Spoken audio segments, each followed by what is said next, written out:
DAV college Patiala से, professor Deshraj HP university से, professor Yadav जो कि आज के कीनोट स्पीकर हैं आईआईटी मंडी, यहाँ पर मौजूद तमाम शिक्षक वृंद,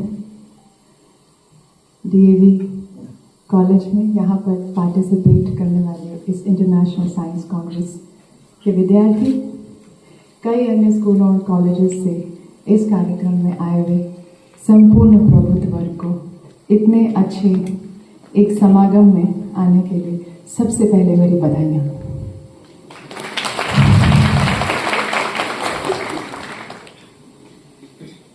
ये मेरा दूसरा आने का एक मौका है डीएवी कॉलेज में। इससे पहले मैं आपसे एक स्पोर्ट्स के विषय में यहाँ पर आई थी और आज मुझे उस दिन से ज़्यादा अच्छा इसलिए लग रहा है क्योंकि ये पढ़ाई लिखाई का विषय है।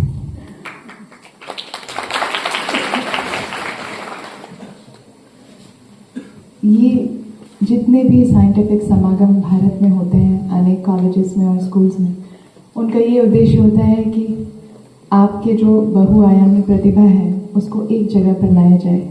जो आपका साइंटिफिक टेम्परामेंट है, जो आप शोध करना चाहते हैं, एक्सप्लोरेशन करना चाहते हैं, एक इंक्वायरी की एक जो मंशा है जो आपके अंदर जगनी चाहिए, उसको सिर्फ जगाने के लिए और उसको सिर्फ लाने के लिए एक कॉमन प्लेटफॉर्म आपको दिया जाता है।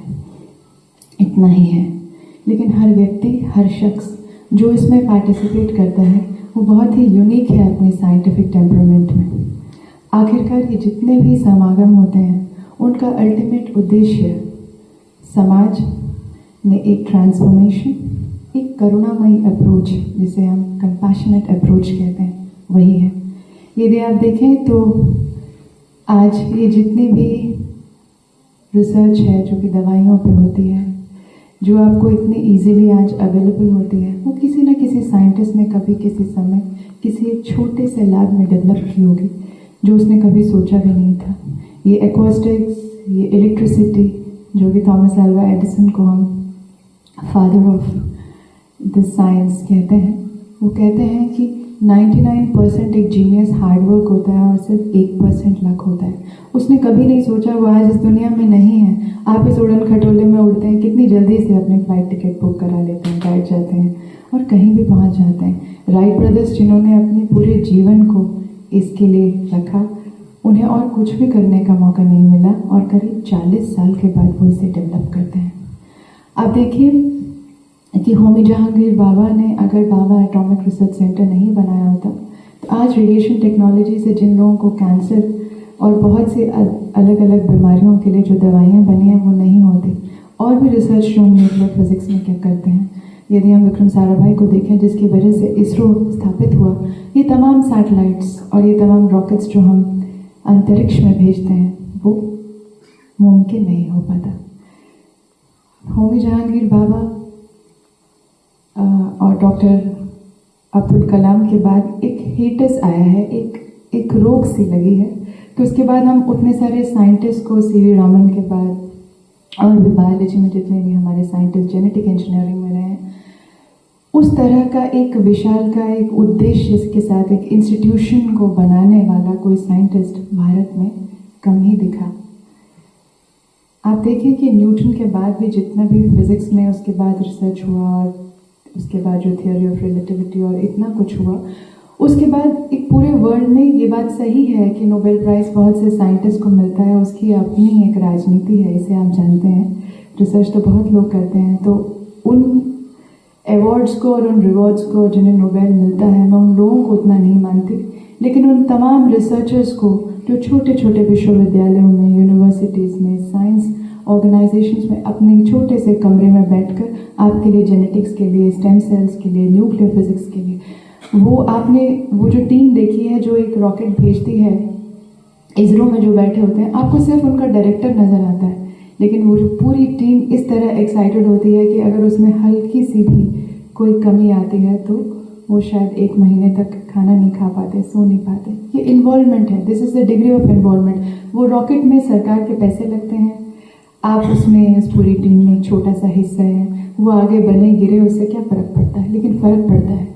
यही कारण है कि इस तरह के समागम ऑर्गेनाइज किए जाते हैं कि आपके अंदर उस टेम्परामेंट को डेवलप किया जाए, जहां आप सिर्फ अपने नाम के लिए नहीं, लेकिन एक उद्देश्य के साथ अपनी मानवता को आगे ले जाने के लिए साइंस में कार्य करें। और हर शख्स, ये ज़रूरी नहीं है कि उसे साइंटिस्ट होना है। हिमाचल का अगर उदाहरण देती हूँ तो आप हर जगह घराट देखते हैं। घराट जानते हैं आप सब? देखिए, आप कितने वर्षों पहले किसी एक साधारण से आदमी ने सोचा कि पानी के बहाव को गेहूं पीसने के लिए इस्तेमाल किया जा सकता है। तो किस तरह उसका साइंटिफिक टेम्परामेंट सोसाइटी के लिए, समाज के लिए एक परिवर्तन लेकर आता है। आज आप जितने भी ये हाइडल पावर प्रोजेक्ट्स जो हिमाचल में देखते हैं, इसको ऑफकोर्स गवर्नमेंट्स ने इसमें काफ़ी सपोर्ट किया है, लेकिन उस साइंटिफिक टेम्परामेंट, अगर आप हड़प्पन संस्कृति को देखते हैं जो कि 4 से 5,000 साल पुरानी है, वहाँ पर आप एलॉयज बनते हुए देखेंगे। कुछ मूर्तियाँ आपको मिलेंगी जो नृत्य करती हुई और अनेक तरह की आकृतियों और अनेक तरह की मुद्राओं में वो आपको मेटल्स के साथ, एलॉयज के साथ काम करते हुए हड़प्पन संस्कृति के लोग दिखाई देंगे। और रिसर्च इस बात का प्रमाण है, आपने देखा होगा। तो अल्टीमेट उद्देश्य साइंस का यही है कि समाज को खूबसूरत बनाया जाए, समाज को करुणामय बनाया जाए, समाज में लोगों का अधिक से अधिक उन लोगों का सहयोग किया जाए और मानव सेवा, जो कि मानव सेवा भगवान के सेवा के बराबर है, वो किया जाए। तो सिर्फ रिसर्च तक अपने आप को सीमित नहीं रखना है, सिर्फ साइंटिफिक उद्देश्य को तक अपने आप को सीमित नहीं रखना है। उससे ये सोचना है कि मैं आने वाली जातियों की, आने वाली प्रजातियों की, आने वाली नस्लों की, आने वाले एनवायरनमेंट में मैं कितना उसमें कंट्रीब्यूट कर सकता हूँ। इस बात के, इस उद्देश्य के साथ आपको आगे बढ़ना है। और यही कारण है कि इस तरह के बहुत से कांग्रेसेस यहाँ पर होते हैं साइंस के। अगर आप देखें तो साइंस किस तरह ब्यूटी में तब्दील करता है। आप कितने सारे कंप्यूटर्स की कंपनीज हैं, मोबाइल फ़ोन्स हैं, लेकिन मैकिंटॉश या एप्पल अपनी खूबसूरती के लिए जाना जाता है। मैं जानती हूँ कि उसके सेफ्टी स्टैंडर्ड्स बहुत हाई हैं, लेकिन फिर भी एप्पल को ओन करना लोग अपना बहुत बड़ा प्रेस्टीज मानते हैं। क्यों? It is because of its beauty. You see, whenever we create a rocket और create anything, we also take care of its aesthetics. जब it is so much related even in art, जब कोई कवि भी कोई चीज़ शुरू करता है तो वो अपनी व्यक्तिगत चीज़ से शुरू करता है, अपनी व्यक्तिगत व्यथा को जो वो देखता है उससे शुरू करता है, लेकिन उसका ultimate aim is to improvise in the society. I take a very small example of a very famous poet Jayshankar Prasad, जो एक कविता लिखते हैं आंसू। The title of the poem is आंसू, जिसमें वो ही is actually separated from his beloved and he cries, and that is how the poetry starts. और उसके बाद in the end, when you come towards the end, then he says, Sneha लिंगन की लतिकाओं की झुरमुट छा जाने दो, जीवन धन इस जले जगत को वृंदावन बन जाने दो। तो अल्टीमेटली उस प्रियतमा के विरह में निकला हुआ आंसू जीवन धन इस जले जगत को वृंदावन बन जाने दो में तब्दील होता है। Same is with John Milton, paradise lost in paradise. अगर आप उसमें देखें तो एक कवि का अंतिम उद्देश्य वही है। अगर मैं साइंटिस्ट को लेती हूँ, Albert Einstein, he finally says, let God reveal himself in the harmony of things. See how a scientist is so much worried about the harmony, how is he so much worried about ultimately what is he going to contribute for human minds, human souls. So the whole idea is to create students with souls, जो आत्माओं के साथ एक बहुत अच्छी transformation लाने की मंशा के साथ। और हर एक व्यक्ति, चाहे वो छोटी सी भी एक साइंटिफिक चीज़ बनाने की कोशिश करे, एक इंक्वायरी, अगर आप भगवद गीता में भी देखते हैं तो अल्टीमेटली कृष्णा टेल्स अर्जुन कि मैंने आपको पूरे 18 अध्याय बता दिए, लेकिन वही करना जो तुम्हें सही लगता है। This is the whole idea of Indian science and the temperament of Indian science. It is inquiry. Even if I tell you something, मैंने अभी कवियों की बात कर दी, न्यूटन की बात कर दी, रॉकेट्स की बात कर दी, इसरो की बात कर दी, लेकिन आप इसे पढ़ना, इसे बूझना, इसे देखना, फिर आपको यदि सही लगे तो ही करना। ये फ्रीडम सिर्फ मेरी कंट्री देती है। मुझे नहीं लगता कि कोई भी कंट्री अपने ग्रंथों में, आप कोई भी देखें तो भारत के जो ग्रंथ हैं वो जितना स्वातंत्र्य आपको देते हैं वो और कोई जगह आपको नहीं मिलती। आप न्यूटन को भी देखेंगे तो in the end the final goal is to transform the society for betterment.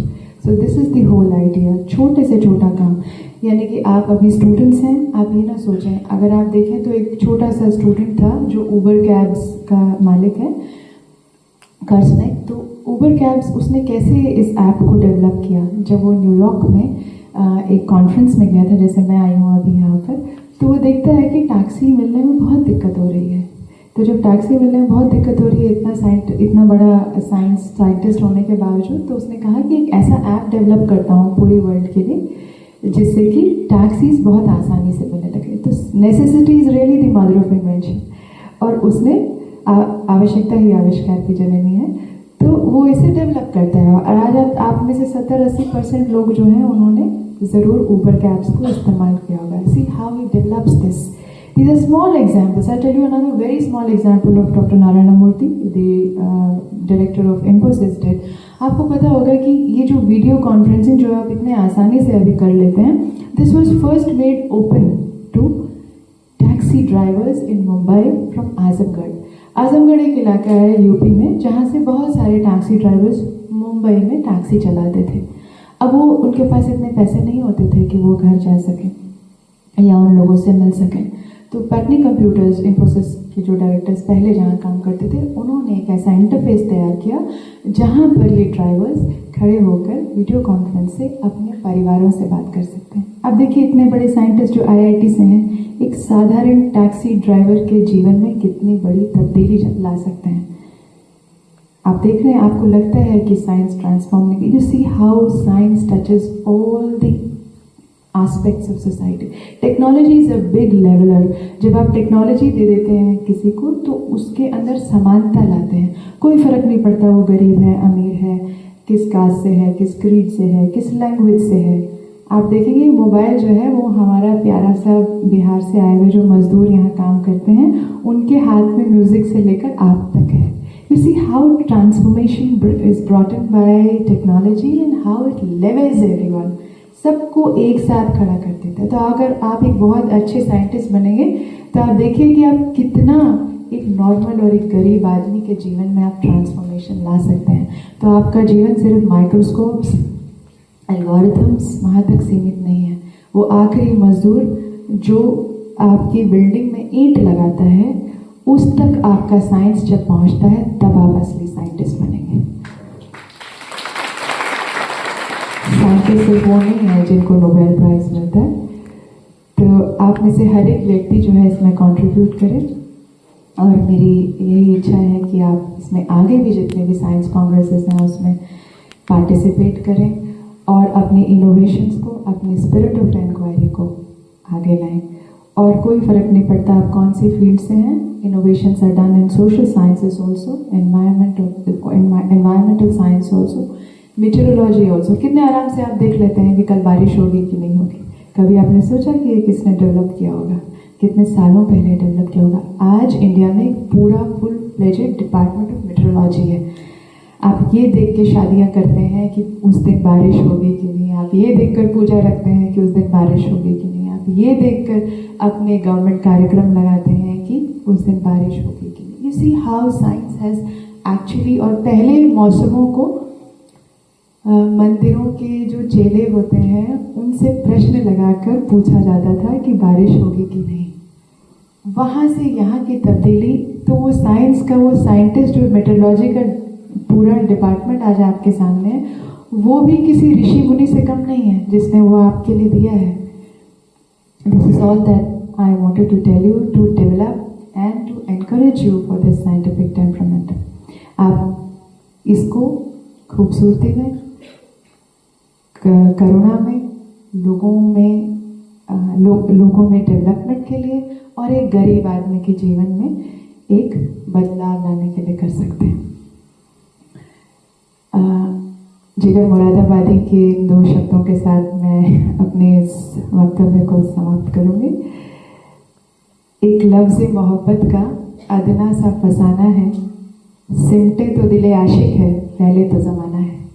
This is the kind of.